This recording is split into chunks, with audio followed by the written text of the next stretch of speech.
Orissa high court ಆವರಣದಲ್ಲಿ ಮಹಿಳೆಯ ಅಟ್ಟಹಾಸ, ನಿಲ್ಲಿಸಿದ್ದ ವಾಹನಗಳಿಗೆ ಪೆಟ್ರೋಲ್ ಸುರಿದು ಬೆಂಕಿ ಹಚ್ಚಿದ ಕಿರಾತಕಿ. ಕಟಕ್ನ ಹೈಕೋರ್ಟ್ ಬಳಿ ಮಂಗಳವಾರ ನಡೆದ ಈ ಘಟನೆಯಲ್ಲಿ ಮಹಿಳೆಯೊಬ್ಬಳು ಸ್ಕಾರ್ಪಿಯೋ ಎಸ್ಯುವಿ ಸೇರಿದಂತೆ ಹಲವು ವಾಹನಗಳಿಗೆ ಪೆಟ್ರೋಲ್ ಸುರಿದು ಬೆಂಕಿ ಹಚ್ಚಿದ್ದಾಳೆ.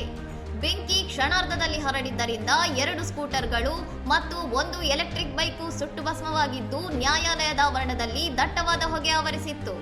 ನ್ಯಾಯಾಲಯದ ಒಳಗೆ ವಿಚಾರಣೆ ನಡೆಯುತ್ತಿದ್ದ ಸಂದರ್ಭದಲ್ಲೇ ಹೊರಗೆ ಈ ಘಟನೆ ನಡೆದಿದ್ದು, ಅಲ್ಲಿದ್ದ ವಕೀಲರು ಮತ್ತು ಸಾರ್ವಜನಿಕರು ಆತಂಕದಿಂದ ದಿಕ್ಕಾಪಾಲಾಗಿ ಓಡಿದ್ದಾರೆ.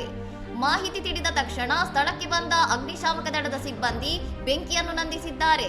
ಆದರೆ ಅಷ್ಟರಲ್ಲೇ ವಾಹನಗಳು ಸಂಪೂರ್ಣವಾಗಿ ಜಖಂಗೊಂಡಿದ್ದವು. ಆರೋಪಿ ಮಹಿಳೆಯನ್ನು ಲಾಲ್ಬಾಗ್ ಪೊಲೀಸರು ವಶಕ್ಕೆ ಪಡೆದಿದ್ದು ಆಕೆ ಕೃತ್ಯವನ್ನು ಒಪ್ಪಿಕೊಂಡಿದ್ದಾಳೆ. ಆದರೆ ಇಷ್ಟೊಂದು ದೊಡ್ಡ ಸಾಹಸಕ್ಕೆ ಮುಂದಾದ ಕಾರಣದ ಬಗ್ಗೆ ಪೊಲೀಸರು ತನಿಖೆ ನಡೆಸುತ್ತಿದ್ದಾರೆ.